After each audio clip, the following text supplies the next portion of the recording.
Seguindo com a nossa leitura do livro Crônica de um Despertar, Meu Retorno ao Além.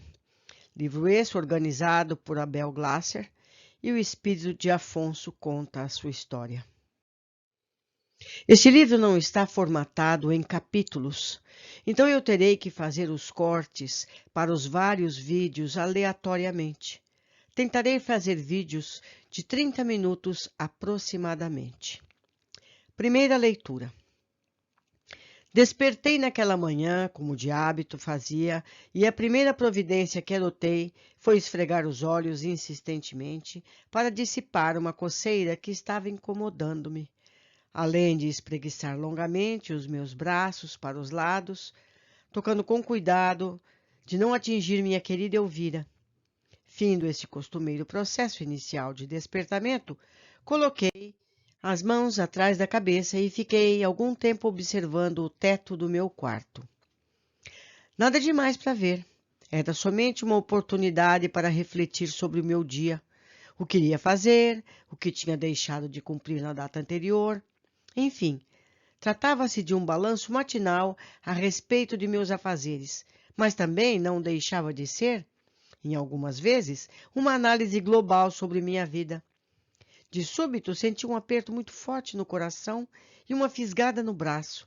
Foi tão repentino que mal pude levantar-me da cama para dar conta do que acontecia comigo.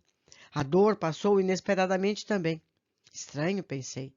Do mesmo modo que veio, ela foi embora, sem deixar vestígio. Fiquei aliviado, mas sentia-me atordoado e meio esquisito. Essa sensação confusa, que me tonteava as ideias, tanto quanto fazia a minha vista turvar, preocupava-me. Olhei para os lados e constatei que meu quarto estava inalterado, com a minha roupa colocada sobre a poltrona, ao lado do criado mudo, onde se encontravam meus óculos. Era um dormitório amplo e caro, com pé direito alto, uma exigência minha por ocasião da construção da casa, que foi decorado com esmero por minha esposa, utilizando toques românticos, harmônicos e elegantes.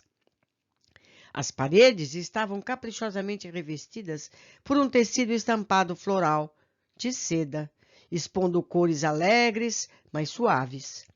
Todos os dias, quando despertava, apreciava fitar cada detalhe do meu recanto, e naquela oportunidade não fora diferente.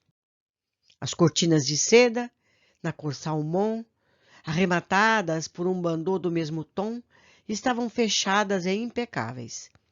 Senti uma náusea, parecia estar mais difícil respirar. Não esperei mais e procurei levantar-me para buscar a ajuda de Elvira e dos meus filhos. Ergui-me da cama, mal senti o chão. Pela primeira vez, o tapete ao lado do meu leito não me incomodou com seus felpudos pelos. Meu coração parecia não bater. Que anormal! Outra vez pensei. Sentei-me na beirada da cama e inclinei o corpo para a esquerda, buscando encostar a cabeça no travesseiro por mais alguns minutos. Talvez eu precisasse aprender a levantar. Não deveria ser feito abruptamente, concluí.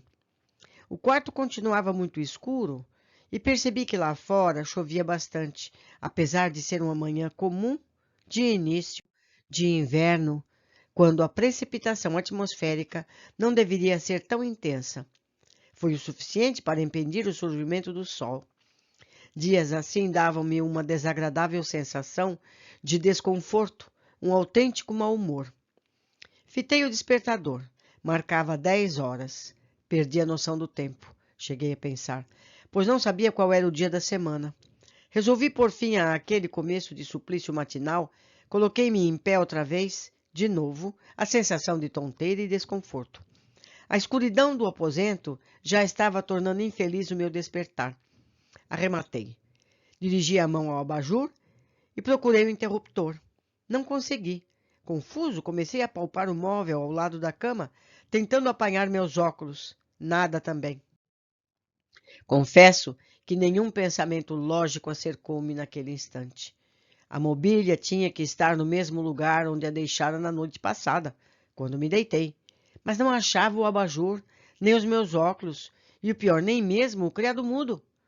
Um sentimento de desespero começou a invadir-me a tranquilidade. Concluí que chamar Elvira seria a medida mais racional naquele momento aflitivo e gritei o seu nome. Nenhuma resposta. Será que todos tinham saído sem me avisar? Perguntei-me. Talvez fosse domingo e as crianças estivessem em algum passeio com a mãe. Ri-me sozinho, talvez histérico, pois insistia em chamar as crianças meus filhos, praticamente adultos. A situação não era para isso. Corrigi-me. Pronto, outra vez, por dormir muito, fiquei para trás. Já começara a imaginar o que iria acontecer com o meu almoço, provavelmente solitário e trabalhoso, impulsionando-me à cozinha para algum tipo de atividade. A empregada estava de folga, o que era, afinal, justo, mas nunca gostava de auxiliar meus familiares em casa em absolutamente nada. Essa era a razão pela qual assustava-me a ideia de preparar o meu próprio de jejum ou até o almoço. Olhei para o canto do quarto e, ao ver ali o meu lugar, no mesmo lugar, a escrivaninha do século XVIII, que conseguira arrematar num leilão, terminei meu raciocínio alinhavando que alguns nascem para servir e outros, como eu, para serem servidos. Iria reclamar com Elvira a respeito da folga da doméstica. Uma casa jamais poderia prescindir totalmente de serviçais. Eles eram pagos para, justamente, cuidar dos patrões nas horas mais inóspitas. Essa era a sua função, pois outra não poderia ser. Lembrei-me de que ela não deveria encontrar-se em casa e percebi que estava por minha própria conta. Resolvi então abrir a janela do quarto e deixar a luz entrar, mesmo com chuva, pois o abajur parecia estar com lâmpada queimada. Outra vez, pensei em a falta da empregada fazia numa manhã de domingo. Caminhei sôfrego e cambaleante até as cortinas, que tentei abrir com as mãos, mas não consegui. Minha visão já estava acostumada com a escuridão do quarto, e apesar disso, eu não localizava nada na minha frente. Outra sensação de náusea abordou-me. Percebi que a cada contrariedade minha, este enjoo fazia-se presente. E naquela dor aguda que sentia há pouco? Pensei. Fiquei um pouco assustado, mas desprezei de pronto qualquer resultado mais grave. Sempre fui cético e autossuficiente, o que me significava ser arredio a qualquer pensamento fúnebre. Morte era coisa longínqua e normalmente era para velhos. Eu estava na flor da minha juventude madura ao atingir 46 anos, plenos de sucesso e realizações. Meu pai tinha vivido até os 69, minha mãe ainda no auge do vigor. Ele faleceu porque abusou um pouco da sorte e aventurou-se pela vida sem cautela, contraindo uma pneumonia fatal. Avisaram de que, na sua idade, não deveria ter praticado tantos exercícios sem acompanhamento médico. A sua resistência caiu e ele acabou enfermo. Mamãe era mais preparada e também o alertou. Ele foi teimoso, por isso morreu cedo. Afastando essas ideias, procurei meus chinelos para poder sair do quarto.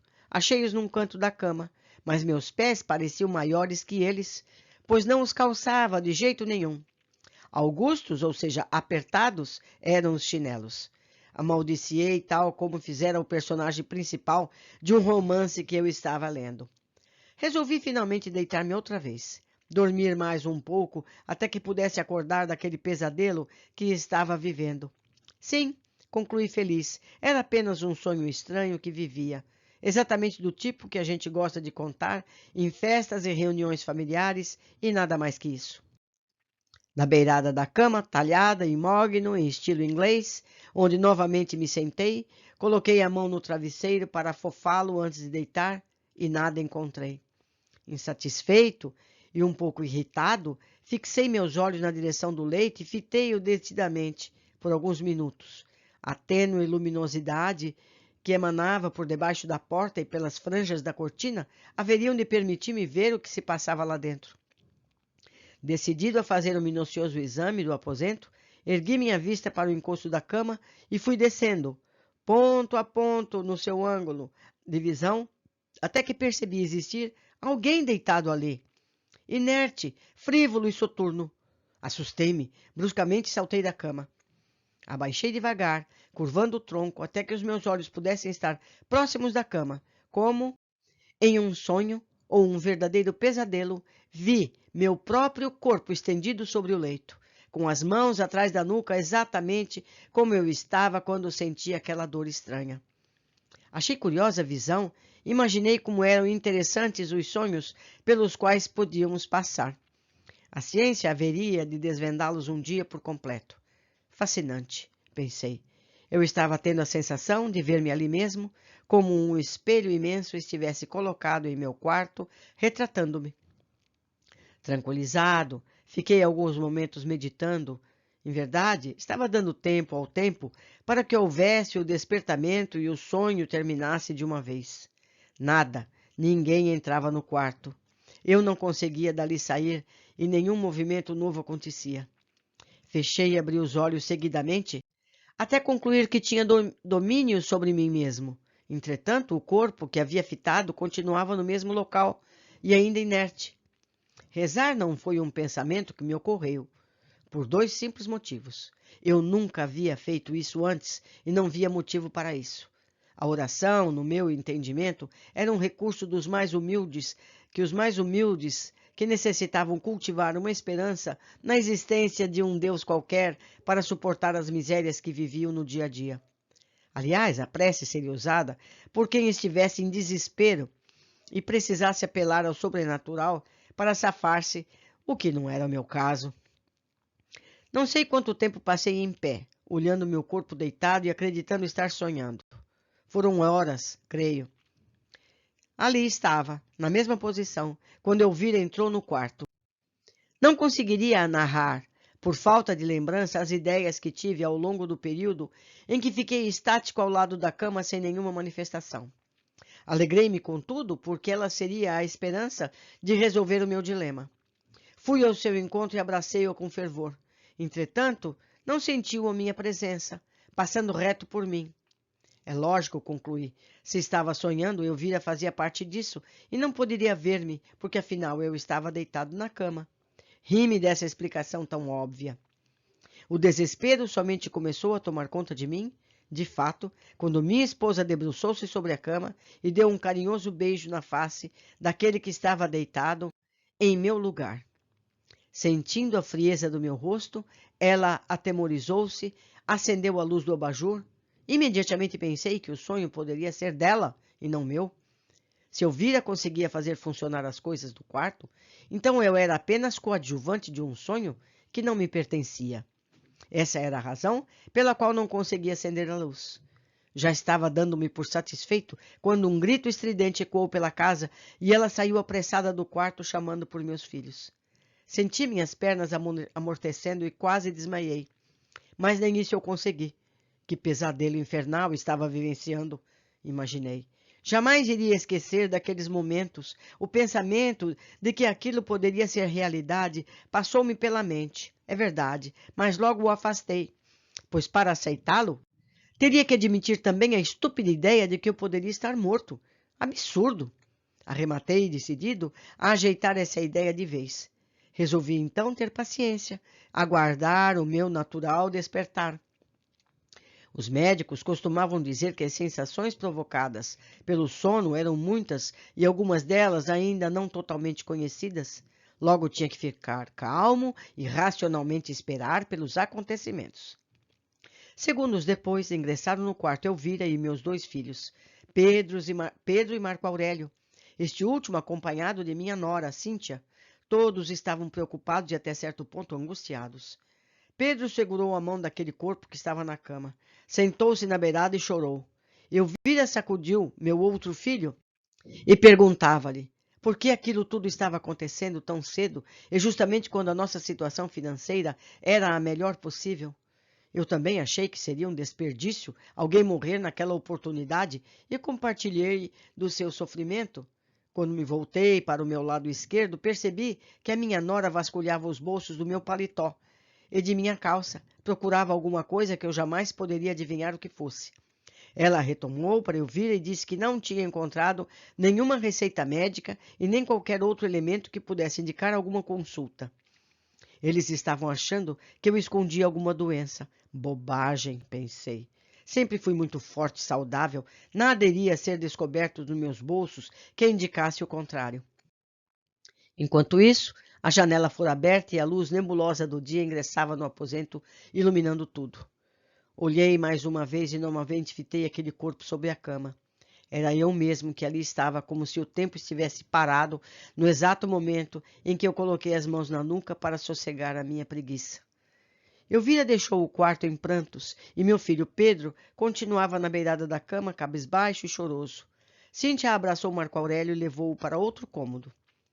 Quis seguir minha esposa, mas não conseguia sair de perto do leito. Uma forte atração era exercida sobre mim por aquele corpo gélido e estendido. Forcei um desligamento, mas foi em vão.